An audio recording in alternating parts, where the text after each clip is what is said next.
Grass shrimp is often going to be the best because it's a very natural bait for this time of the year. It's a small bait. It's going to be moving through the water naturally. So if you have grass shrimp, you can throw it out there and it's going to match the hatch.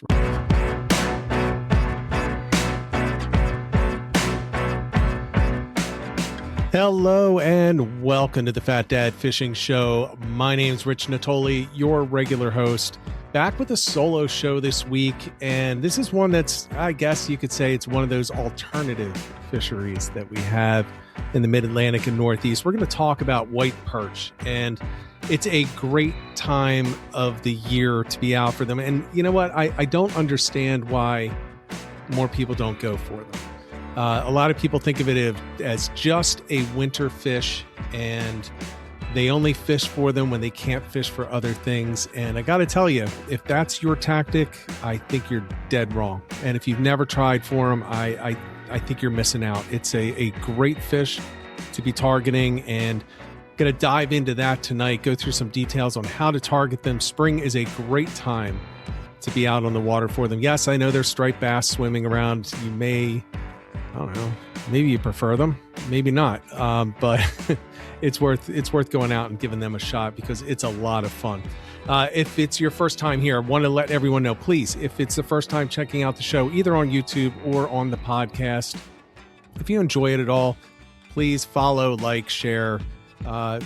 Most importantly, let somebody know that you know that might enjoy it as well. That would really help us grow the podcast.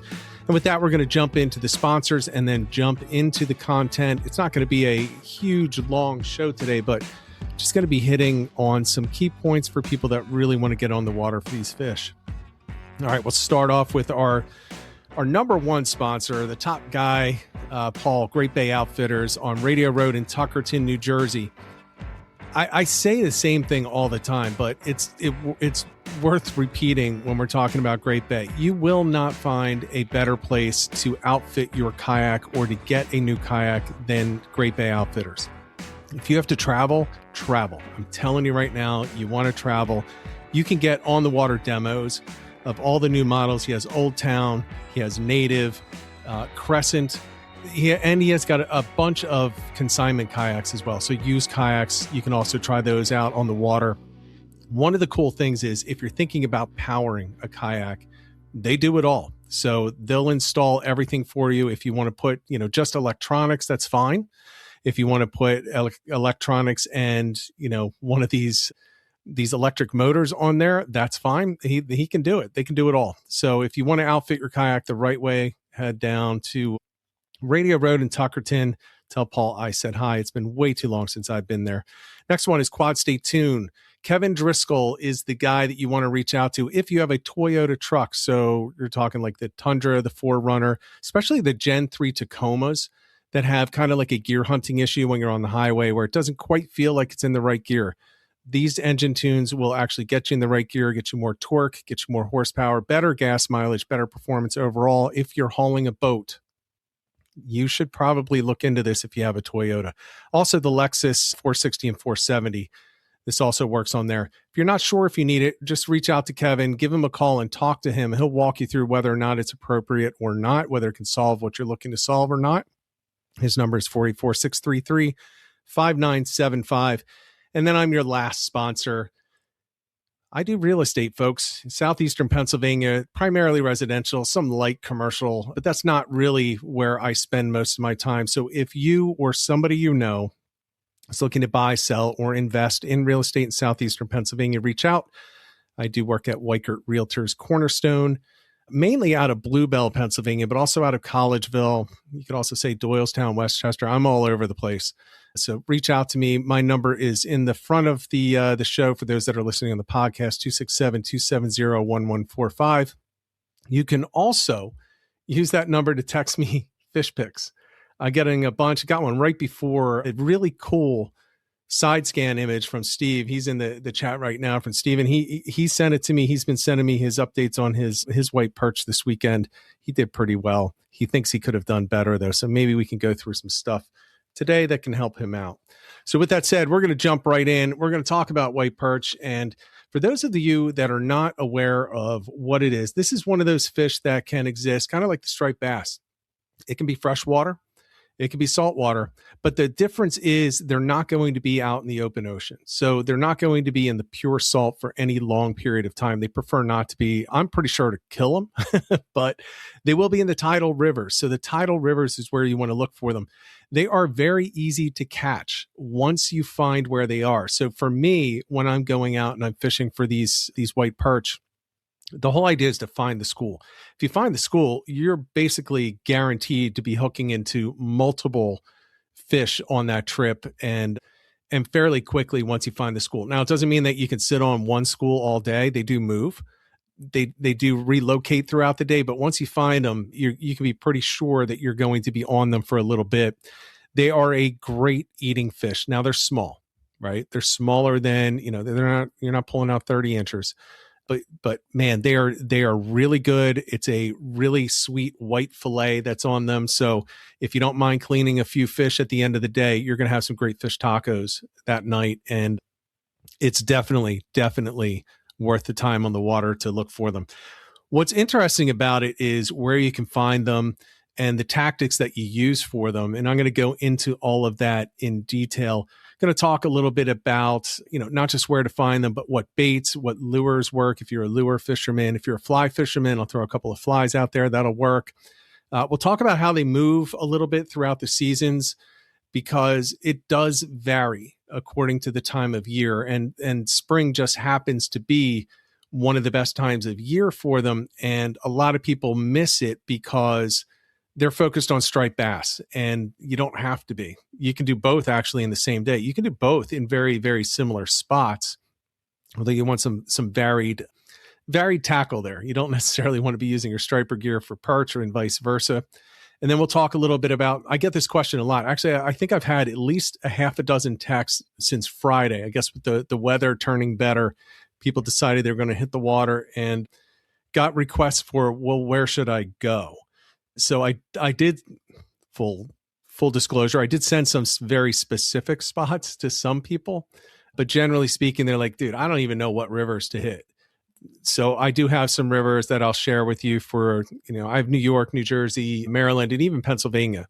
You can catch white perch, not in the numbers as the others because you don't really have that brackish water there. It's more fresh, but Pennsylvania also does factor into this. So I'll go through that. So with that said, let's jump into a couple of facts. I have a lot of notes here because I don't want to miss anything. I kind of said that this is like the ultimate white perch fishing guide. So I want to make sure that I don't skip anything that's really important. So let's first talk about their traits and kind of like their biology. So I already mentioned they can go in freshwater, salt water. They really thrive in brackish water. So think of a good example are these tidal rivers and creeks. Think about the Tuckahoe in South Jersey. That's a good example. The Mullica. If you're fishing those, that's the type of water. So you have it's the fresh meeting the salt. The salt water line does change. The fish will move closer and further from that depending on the time of year. But they are, as I mentioned before, they are schooling fish. So when you find them, they're usually in a very tight school. So when you're on the water, let's say you're on the water and you're not on land fishing for them, you can find them very easily with your fish finder and with your side scan because there are so many of them. Even though they're smaller, there's so many of them in these schools that you'll be able to pick them up. And the important thing I want to point out is when you're out there looking for them, you got to look through the whole water column because they could be right up at the surface or they could be right down on the bottom. Now, I'll go through the depths that I would tell you that you should probably be looking at this time of the year. And you're going to need to hunt through them unless you have a fish finder and you pick them up. But because they are very tightly schooling fish, you're going to be able to pick them up on a halfway dialed in fish finder, especially a side scan where it's a lot easier to see them. So if you have one, get it tuned in because it's going to benefit you on the water. All right, so let's talk about spring and why I'm saying this is probably the best time for you to be out there targeting the white perch. And as I go through this, if you have any questions, throw them into the chat. I'll be sure to get to them as well as I can. Of course, just to your own side conversations in there. that's part of what this community is. But let's talk about spring. All right. So the important thing to remember about spring, and this is one of the reasons why I think it's great, is they're coming into the rivers and they're moving up the rivers for spawning. So they're going to be spawning. And as the temperatures increase, like we've had in the mid-Atlantic over the last couple of days, that will kind of get that moving. They'll get that spawn migration, or not necessarily migration, but moving. So they're going to start moving up the rivers. Now, I don't know what's going to happen with that, with the forecasted temperature drops starting on Thursday. So we're basically going to have 5 good days, 4 to 5 good days, and then we're going back into the 20s and 30s, highs in the mid 40s for the next week or so. And believe it or not, chance of snow.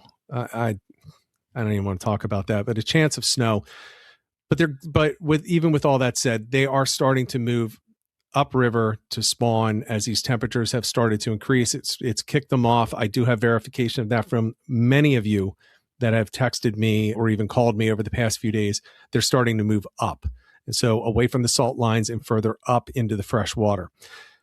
What you want to do is look for these stacked schools. And one of the best areas that you're going to look is the river bends. So if you're not really familiar with why river bends, I know a lot of people say, yeah, well, you definitely want to fish at bend. Well, one of the reasons why is what happens underneath the water on the bottom and the contours on the bottom of a river or a creek when you have it bend. What typically, not always, but typically happens is the outside of that bend is going to be deeper. It's going to have more current because that's where the current is flowing and hitting the far side of that river. It's that bend, that relief in the bottom that is typically going to hold a white perch. Think about it, very similar to a striped bass. They're going to be looking for that structure. They're going to be looking for those drop-offs, and a deep bend in a corner is typically a very good spot to look for them. It's like I said before, you can catch them in the same places. Doesn't mean they're always in the same place, but when all else fails and striped bass, start looking for striped bass in the deeper areas. Don't look for them up in the flats. You're not going to find too many of these up in the flats, but when you're talking the deeper water in the rivers and fishing in rivers for striped bass, it's going to be very similar.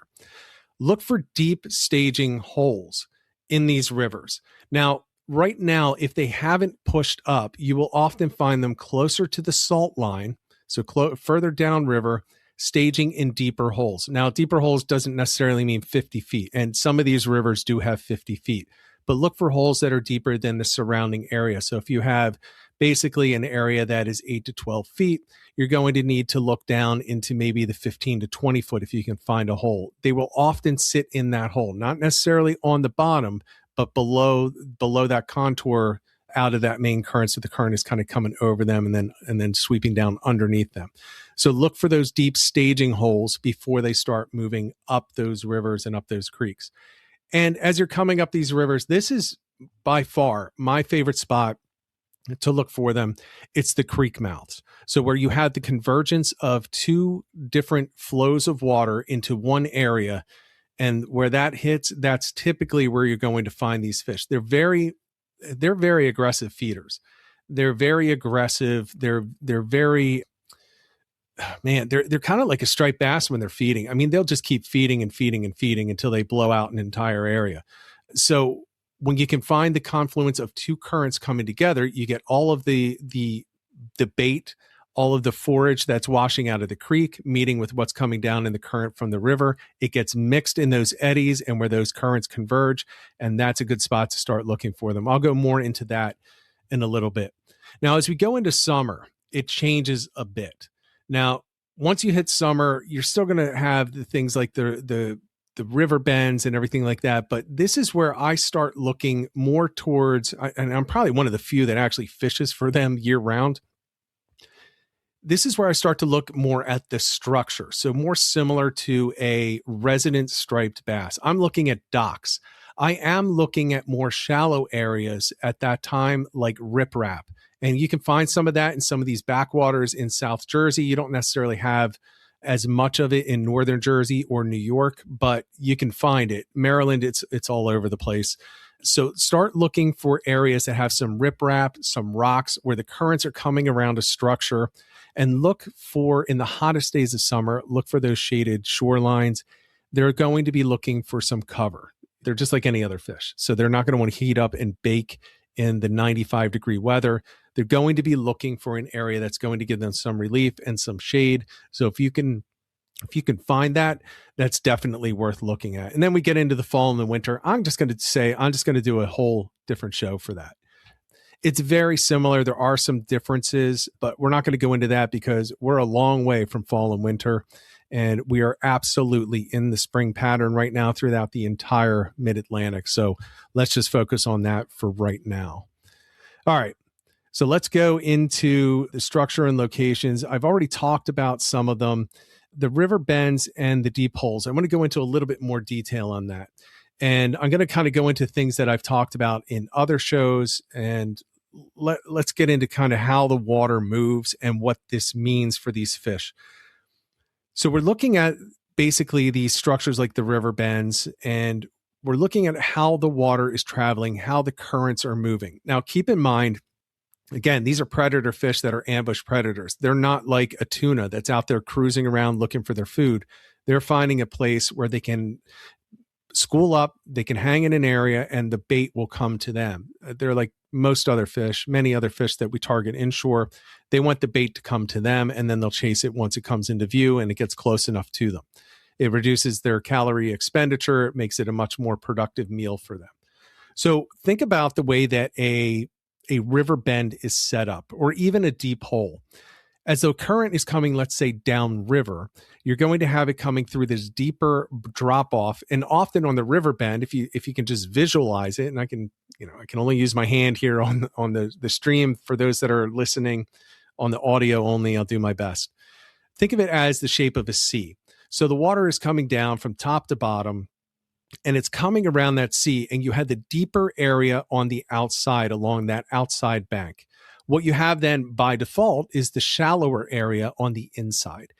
That's the area where the bait is going to come over and then wash down into the deeper area. So what I would typically recommend is, well, first you do fish the entire bend, but where you're most likely going to be catching them is where that water comes off of that shallow area, washes any of the bait down off of that and into the deep area. So you're talking probably mid-bend is where you want to be. And that's where you have the strong current is still whipping around. So it's pulling everything that doesn't go over the shallows. And then you have the mixture of everything coming over the shallows dropping down together. So if you can find that spot from that point below within that river bend is typically going to be the best one. And I bring this up for a reason.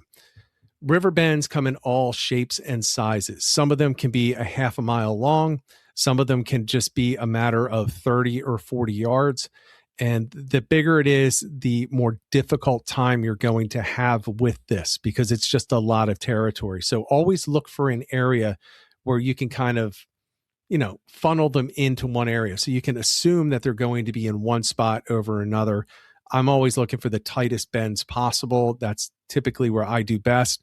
And there's just much less hunting. It's like fishing at low tide.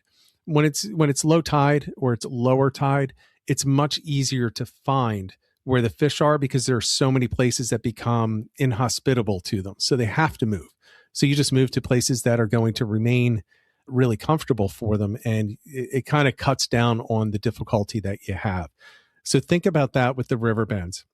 They're not all created equal.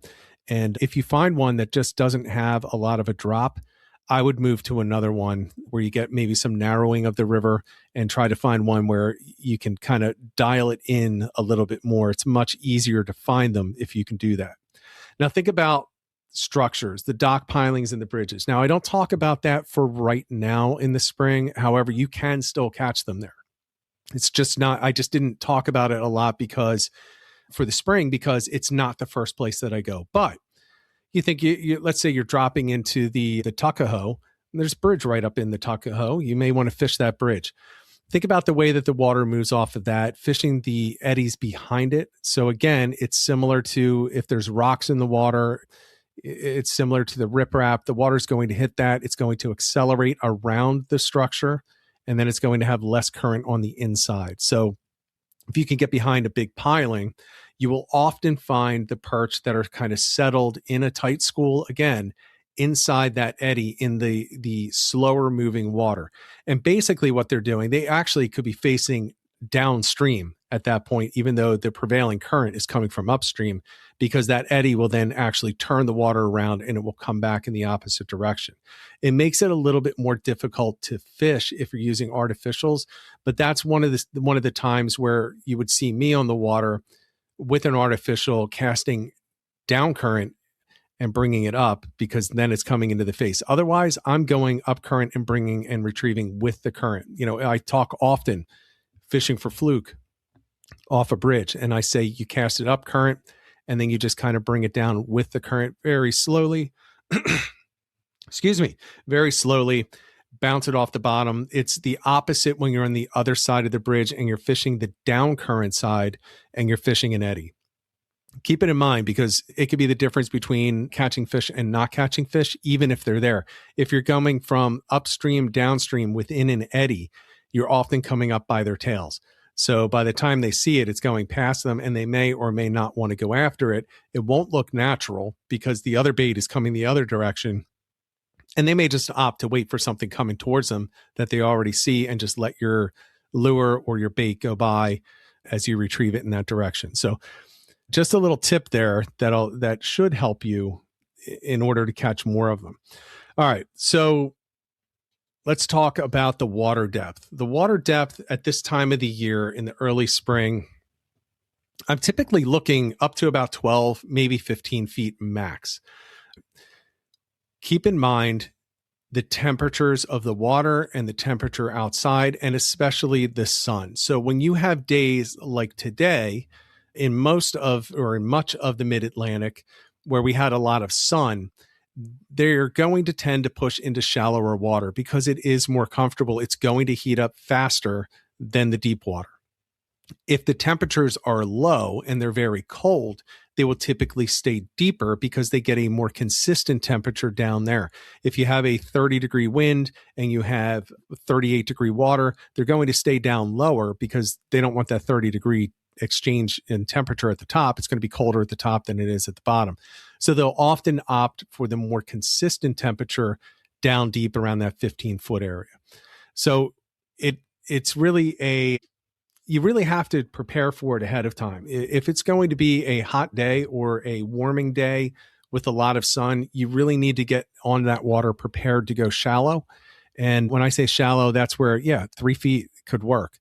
It changes the way that you're presenting things, but they also will pick up speed and aggressiveness when they get into the warmer water. So if you find a warmer flat at around 3 feet, again, I shouldn't say flat, you still want depth changes throughout. You want some contour changes so that it'll kind of funnel the bait still. But if you can get up in there, that's a good spot to use lures because you can move them a little bit easier, or you can just go with the bait. Now let's talk about the bait. All right. The bait it's probably the best way to go right now at this time of the year. So if you don't like bait fishing, we'll get into the lures in a minute, but bait fishing is going to be one of the most productive ways to catch them in the spring, where they're still, they're aggressive fish, but they're still a little bit less energetic than they're going to be later in the year. The number one, hands down, consensus pick is going to be grass shrimp. All right. The consensus, not everyone's going to agree.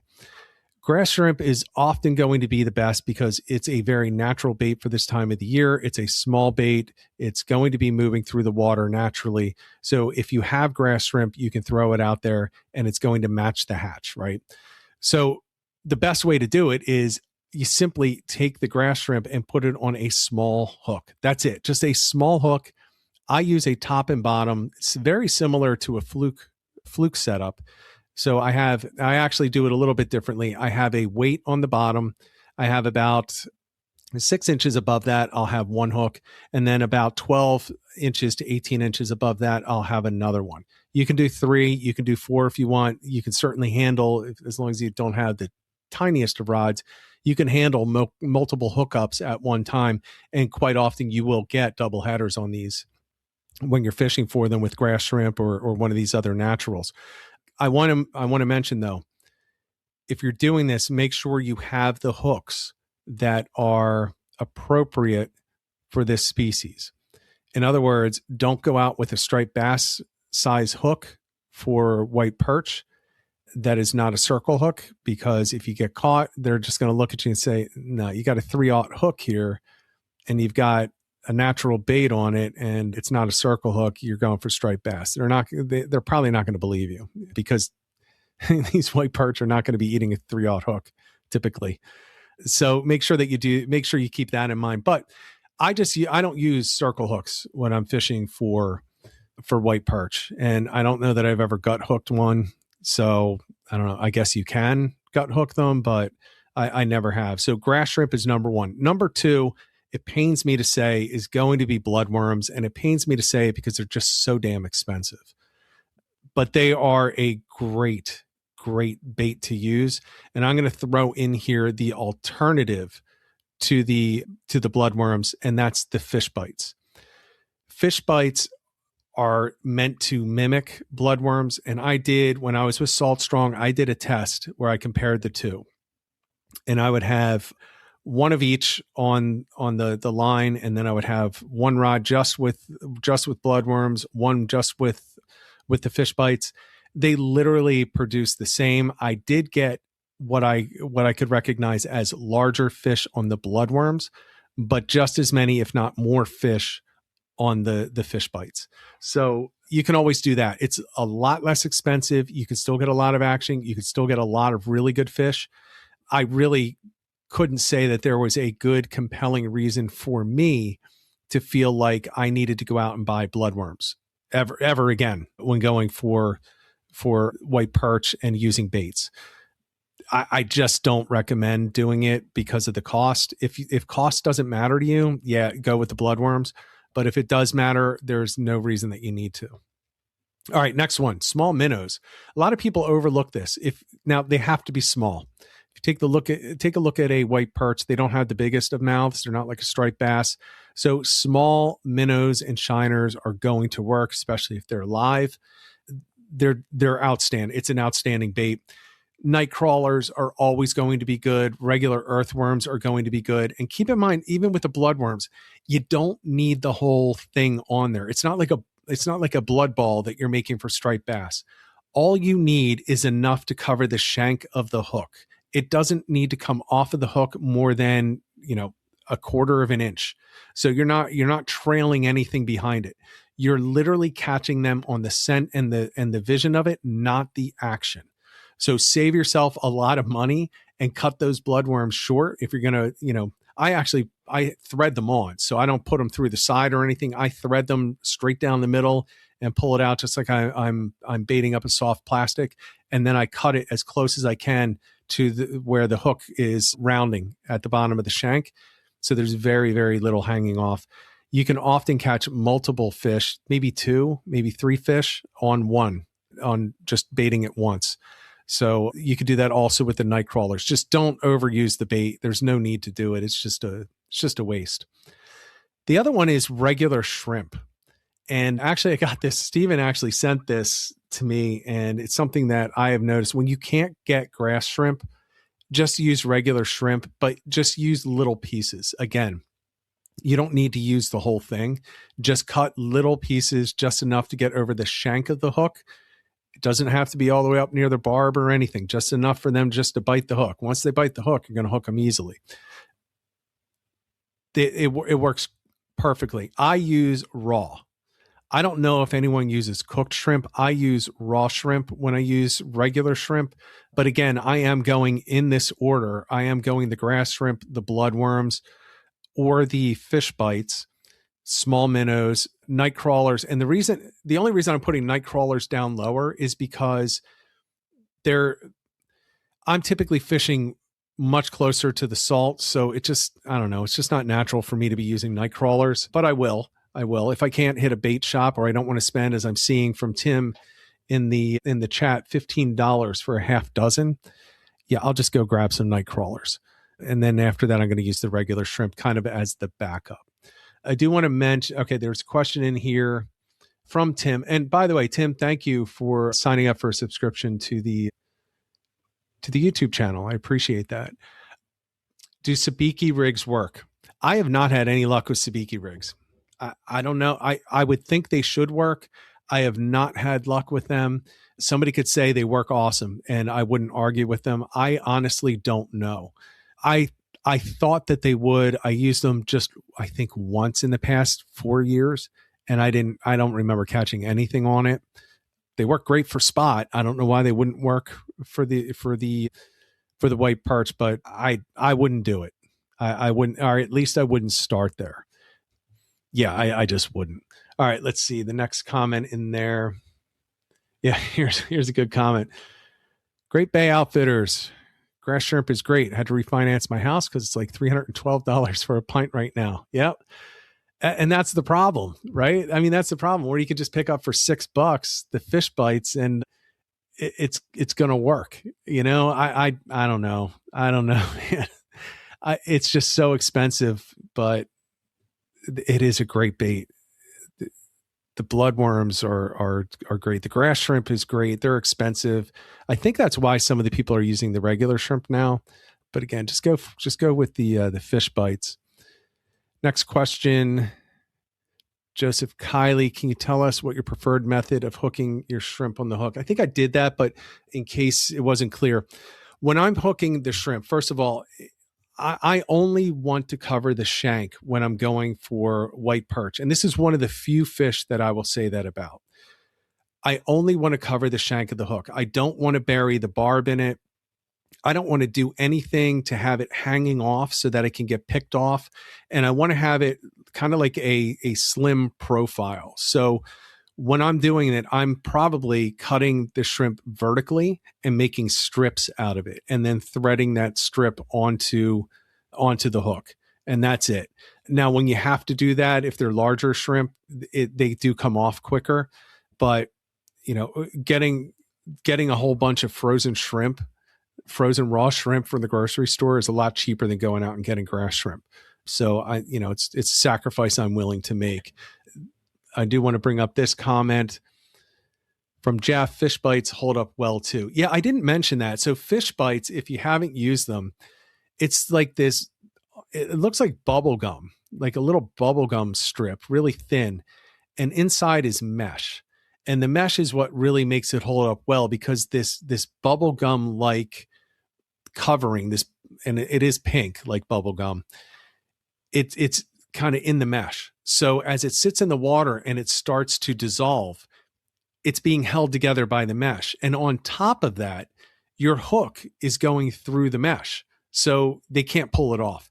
And I'll tell you this, what you'll probably find is, unless you like cutting it off every time, by the end of the day, you're going to have like 20 or 30 mesh strips hanging off of your hook that you have to cut off at the end of the day, because it's not easy to pull them off, especially when they're really small, without kind of risking hooking yourself. But they do hold up really well. Make sure, though, that you do take them off at the end of the day. It's one of those things that you do not want to leave on the rod when you put it back in the truck, because it will stain. If you put it, if you're like me, I transport the rods in the cab.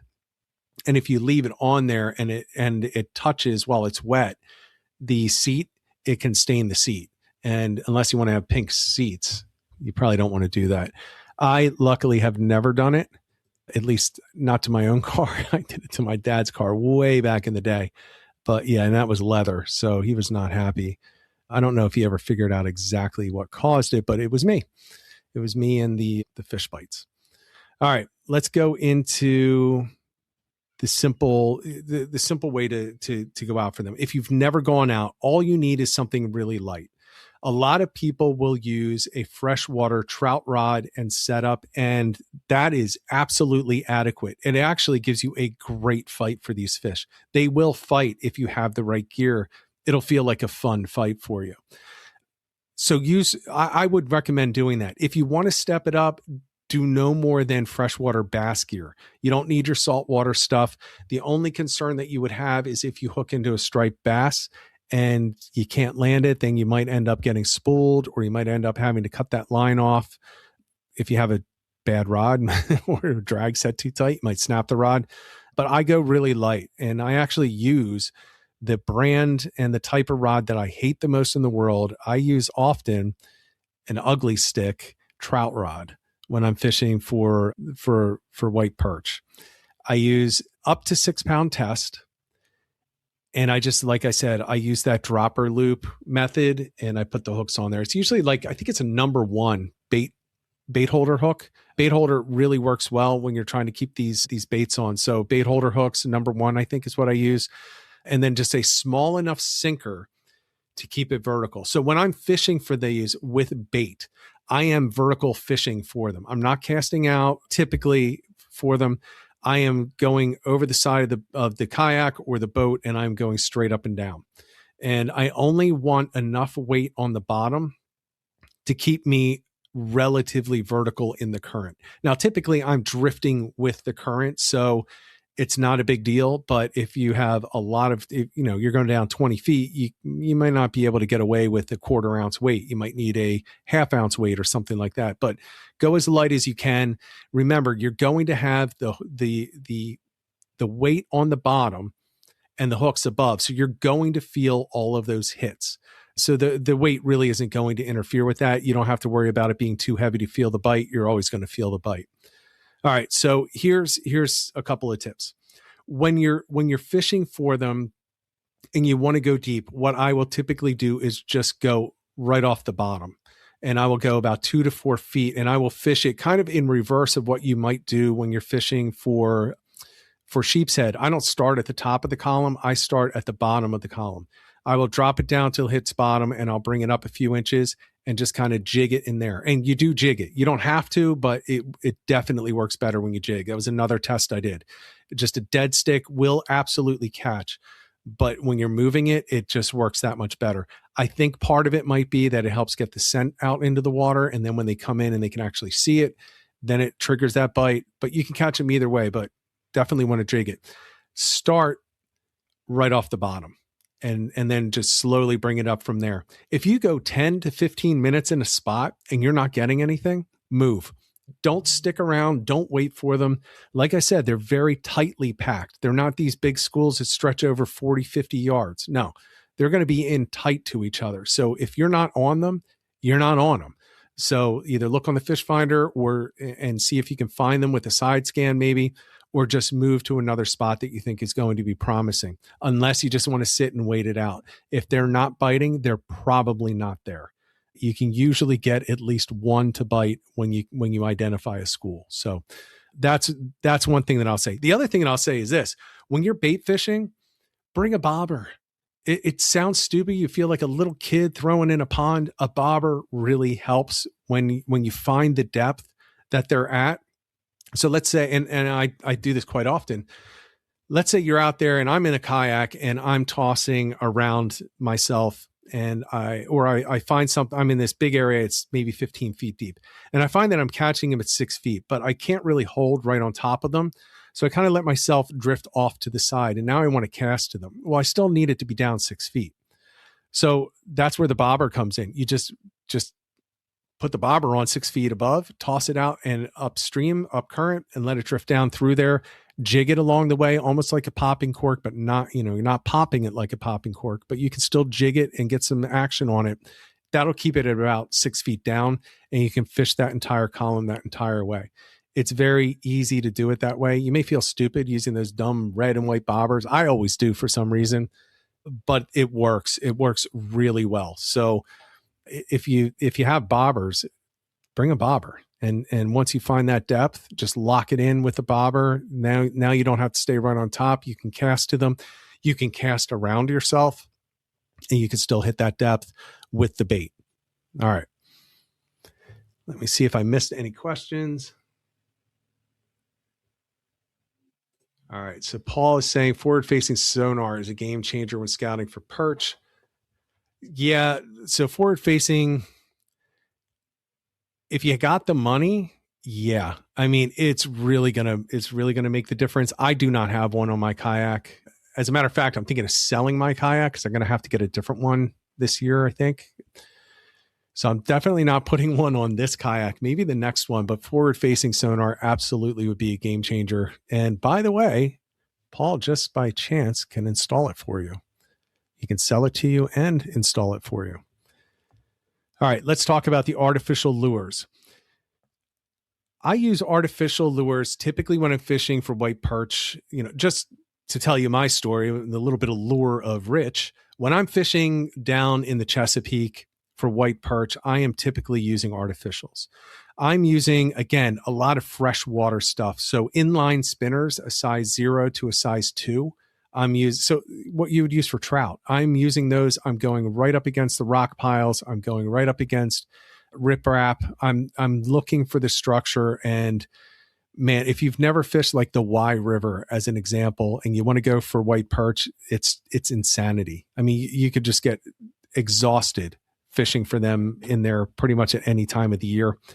You just have to find where they are, but once you find them, you're just locked in.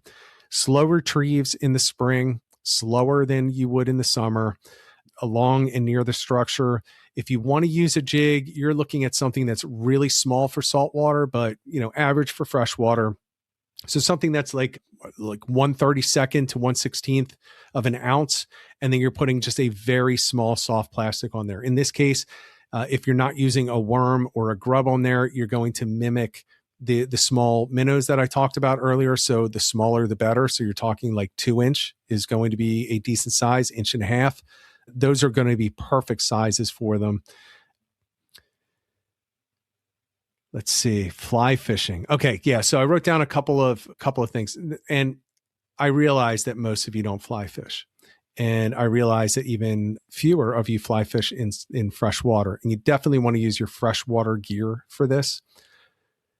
But use small clouser minnows, and if you want to use artificials and you want to use a teaser, these are what I would use as the teaser as well on your spinning gear. So a clouser minnow, something that's got the weighted eyes on there, it'll get it down a little bit. Clousers are amazing. They're amazing for almost everything, but small ones, woolly buggers also work, and some nymphs do as well. In the just couple times that I ever used a nymph, I never caught one on it. But apparently through my research, it is a very common and popular pattern. Personally, I stick with the clousers because for me, it's easier to go subsurface, get down deep with the clouser than pretty much anything else. And then after that, the woolly buggers do work. They push a lot of water. They make a little bit of a disturbance, but those are great lures or flies to use as teasers as well. Paul is putting in there, micro blades work well. They do. I mean, you're basically, when you kind of think about it, if it's good for a striped bass, it will work for these guys. It will. Just size it down, just size it down really far, because they don't have the giant mouth. They have a whole different biology, but it's the same type of thing. And they do hunt the same way. They are the ambush predators. So yeah, I mean, I would absolutely use the micro blades as well. The best thing about using these artificials is you can cover a lot of water. And that's why I use it when I'm fishing, for example, the Y River. It's a big river, and it's fun. It's a big, diverse river. I've caught mackerel, Spanish mackerel in there. I've caught speckled trout. I've caught flounder. I didn't even know they would go that far up into the bay and up into the river, but I've caught summer flounder in there. Caught a ton of white perch and a ton of striped bass, typically schoolie size, but just a ton of them. So there are so many places in there that can hold different species, and there's so many little spots.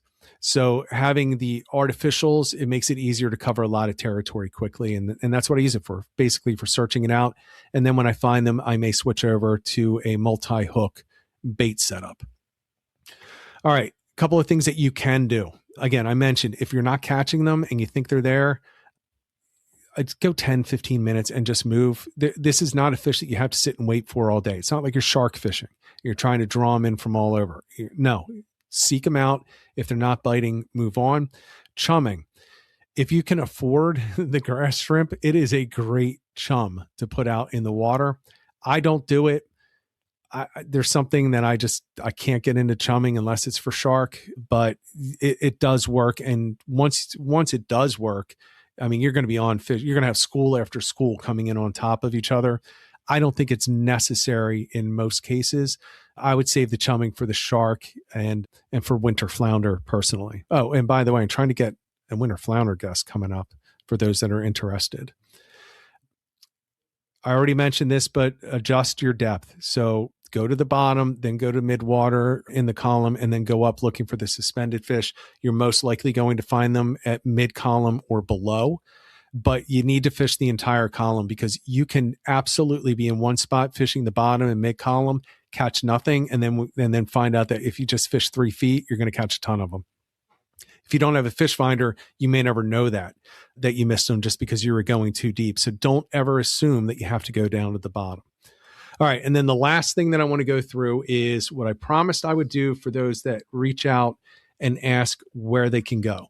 So I only went out and I identified 3 just examples of river systems for spring white perch that you can go to. So for the New York viewers and listeners, the Hudson, the Mohawk, and the Niagara, all of those are going to have plenty of white perch in them. And in the spring, I mean, they're going to be packed. If you've never fished for them, go out there and check it out. I mean, they're all going to be packed. The problem is they're pretty big. Like these are not little minor systems. It's not like we're talking like the Tuckahoe in South Jersey, where you can essentially jump across it in some spots. You know, you got a lot more water in there, so you're going to have to do a little bit more work to find them, but you're going to have a lot more in there also as compared to some of these South Jersey rivers. So the Hudson, the Mohawk, and the Niagara are all well known for spring, actually not even just spring, but year-round white perch. If you're going to be in New Jersey, just move south. Raritan River, absolutely. The Mullica River is my second favorite. Maurice River is outstanding, and I've mentioned the Tuckahoe a couple of times. That's my favorite. All of those are, again, they're large tidal connected waters, so you're going to have that salt line somewhere in that river down near the inlets or down near the ocean, and it just sets up perfectly. You can catch some monsters in there. I saw some pictures from this weekend, just some monsters getting pulled out right now. For those that are in the comments, you can read the comment. I'm not going to put it up there and talk about it, but yeah, a little hint in there. Maryland. So the Patuxent River, the Potomac, and the Chop Tank. I fished the Chop Tank for them. I fished the Y for them. Both are outstanding. I have not fished for them in the Patuxent or the Potomac, but anywhere off of the Chesapeake is essentially going to be, in my opinion, the best place to find them in the entire Eastern Seaboard. It is just set up for them throughout. I mean, the bay itself is just amazing. And once you get into these rivers that are feeding it, it's just perfect. It's like the perfect brackish mix all the way up to Pennsylvania. And that's where we go into Pennsylvania. You will find them in Pennsylvania. It's generally going to be fresh water, right? So they can exist in both. But the Delaware River, you can catch them in the Delaware. Obviously, that does connect. But again, huge river. But the Delaware works, the Susquehanna works, and then the Schuylkill River, you can catch them. That's right near my house. I've never fished for them in the Schuylkill, but you can. Now, the numbers in the Pennsylvania areas, with the exception of the southern Delaware River, they're not going to compare to any of the other places that I've talked about. But if you want to get out for them, it's legit. Like you can just target them for the day and you don't have to go out thinking it's a long shot. It's not. You can target them, you can get them, you can have a very successful day. Yeah, so that's going to do it. That's going to cover everything that I had. Let me just see if there's anything. So Tim's going to be out there tomorrow. He's going to take advantage of these 5 days. Yeah, there are some things in there. Be careful when you're out there. You're going to catch striped bass too. So yeah, just be aware of that. Be prepared. Be very prepared for catching the bigger fish. So don't go under geared and just don't go over geared either, because you won't have as much fun. So yeah, so that covers it. I'm not sure who's coming on next week. I am, as I said, I'm working on winter flounder. The season, it's a great season. It's an underfished season. This is the time of year to talk about these fish that most people don't get on. Some people don't like fishing for striped bass. Well, if you don't, go for white perch, because white perch is a hell of a lot of fun. And I would probably go for the white perch first. I haven't been on the water. I have back issues. So you can see I'm kind of struggling in this chair for this entire time. I would go for the white perch before striped bass. And when I go out on the water to target, I target the perch first, maybe switch over to bass, but it's just so much fun. Gear down, have fun. Use the fish bites, check the water column, go through the entire thing. If you're in a kayak, as Paul mentioned in the chat, wear a dry suit. If you don't have a dry suit, don't go on the water. I don't care if you hate me for saying it. You have no business on the water at this time of the year in a kayak if you don't have a dry suit. If you go in the water, the chances that you die are huge. And if you're with people and you think, oh, well, my friend can pull you out, you're just putting them at risk. I've had that happen with me and friends that have fallen in cold water. I was in a dry suit. They were not. They were very unhappy afterwards, and they bought a dry suit immediately thereafter. And I'll say it one more time. I am alive today because I wore a dry suit in the Raritan in March. And this was several years ago, but I would not have made it out of there without a dry suit. So wear the dry suit, stay alive. Stay with the community, man. We need you guys to all stick with us. And we'll be back next week. I'll announce the guests hopefully later this week. So until next time, everyone, enjoy this warm weather and get out, get on the water, and get some tight lines.